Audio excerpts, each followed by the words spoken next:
Welcome to the Bettendorf Public Library's Take-Home Workshop. Today, we're going to be making pop-up cards. I love a pop-up card. And these ones are simple and easy to do, and they pack a lot of bang for your buck. I think they're very, very fun. Let's take a look and see what's in our kit. There is an assortment of paper, including cardstock for the backing of the card. Then we have red and green paper for the flower, stem, and leaves. And then we have some envelopes too for you so that you can mail your card to somebody that you love. You also will find a glue stick. What we're asking you to provide is a ruler. The ruler is going to be used to measure some paper for cutting, so if you have a paper cutter, you might not need that. A pair of scissors, a pencil, and then if you have one, you could use a bone folder, but it's not necessary. It's just kind of nice. If you have one, it helps to make for nice sharp creases. So let's go ahead and get started. The first thing we're going to do is we are going to trim down our paper so that when folded, it will fit into our 5x7 envelope. So we want our paper to be 7 by 10. So we're going to do mark the 7.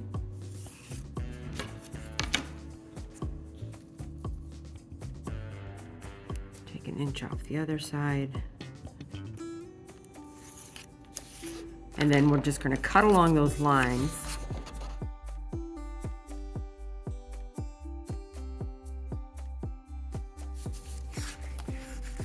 And then when we fold this,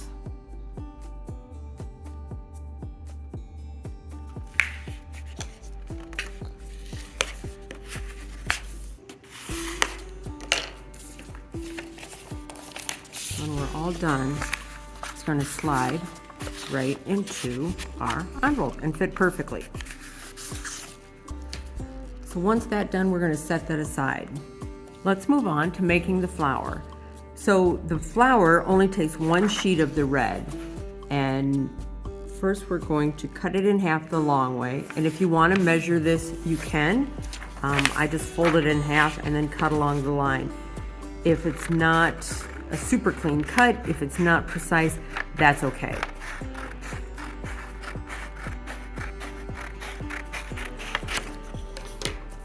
So now I have two sheets that are 4 1/4 inches wide. I'm going to set one aside. I need squares. So I'm going to take this corner, fold it down to the bottom.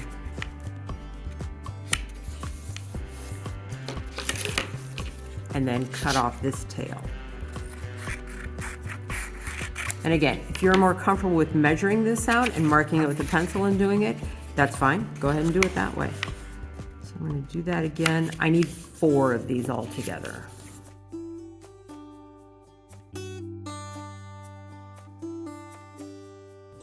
To make our petals, we're going to do this, treat each of these 4 pieces the same.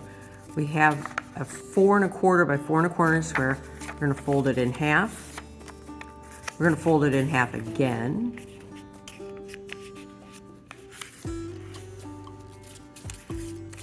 Again.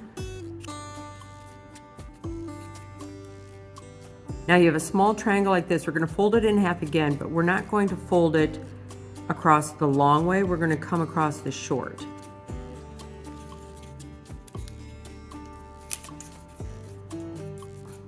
So that it looks like that. Then we're going to cut just a little bit of a curve here.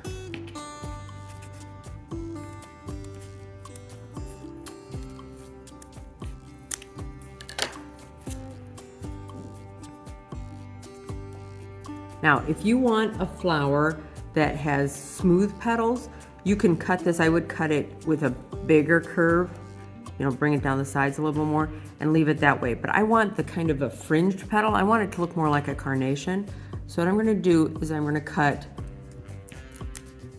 and it's not real easy because you're cutting through a lot of paper here, but I'm going to cut little slots, and then I'm going to come back the other, I'm going to flip it over, come back the other direction so that they're little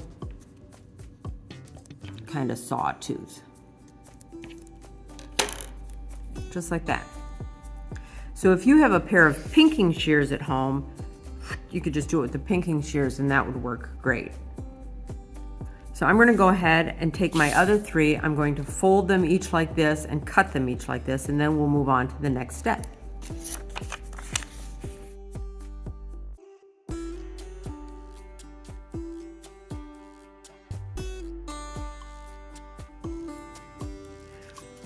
Once my 4 pieces are folded and cut to give us that nice little sawtooth, I'm going to unfold them.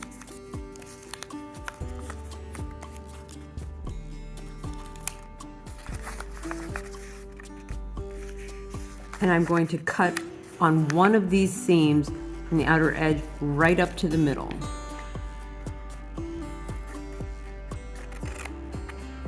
Just like that.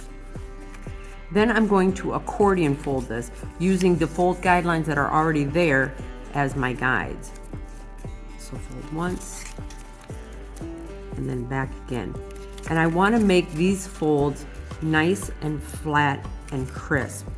And up in the center here, sometimes that can be a little bit tricky, depending on how the folding went when you first folded these. You might need to realign some of those folds.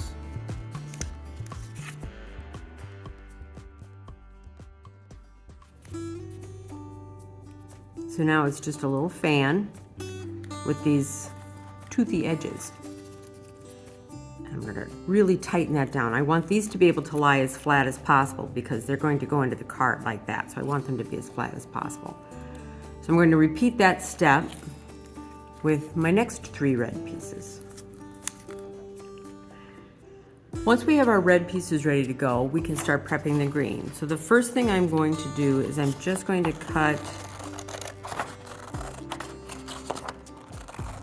a wavy line and then another one right next to it, and this is going to be our stem.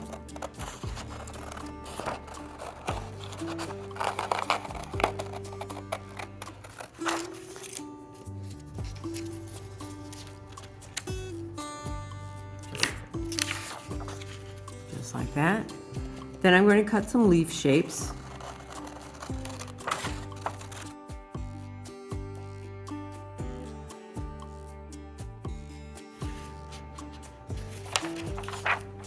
And then I need one more of these ruffled petal type pieces, except I need it in green. It's going to be the base of our flower. So again, I'm going to cut this in half, or fold that in half, then cut it in half.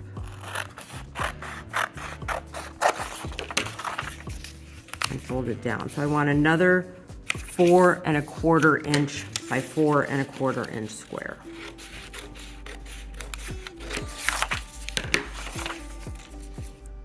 Now I'm ready to assemble. I have my 4 red petals, I have the green for the base, I have my stem and my flowers, and I have my piece of white cardstock that we're going to mount this all on. Before you trimmed down the white cardstock, if you had wanted to run this through your computer to print something on the front, if you had wanted to put, a photo, if you want to decorate it, you can do all that before you trim it down. You can do it afterwards if you want to do it by hand. So whatever you want to go on the front of the card, that's entirely up to you. I'm going to put down my stem and it's going to go right in the center like that. So I'm just going to take my glue stick and run some glue across it.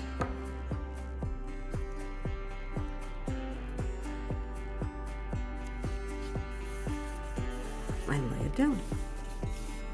Then I'm going to glue down my leaves.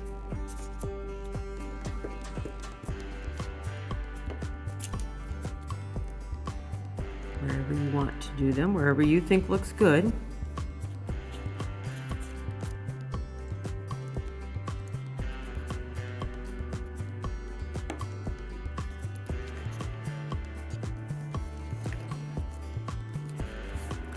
Then we're going to start assembling our flower.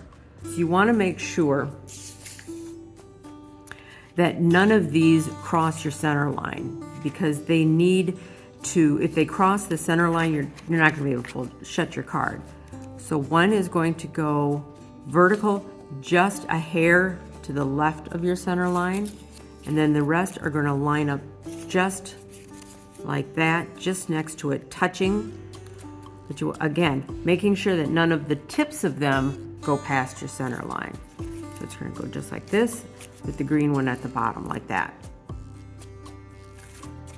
So I'm going to take my glue stick. I'm going to put down some glue where I know these are going to go. And I can see where that's going to be because we have these purple glue sticks. Then I'm going to start laying these down. So the first one is going to go vertical and just to the left of the corner. And then all the rest are going to line up right next to it. Try and get them close together because you want your petals to be nice and close. I didn't give myself enough glue, so I'm going to do another one there for our green.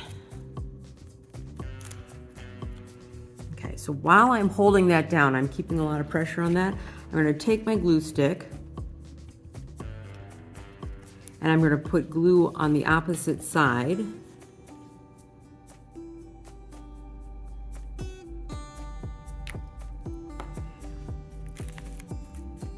So that it's mirroring where these are going to hit when they're closed. And then we're going to take this very carefully, we're going to close it.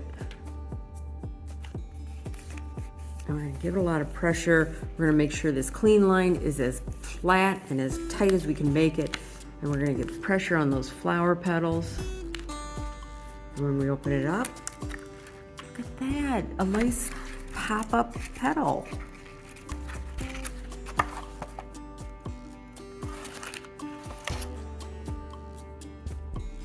So as you can see here, my green shifted a little bit. So I'm going to, before my glue is completely dry, I'm going to pick that up and I'm going to re-stick it. And that helps keep, I may have been too slow on that one. Nope, there we go.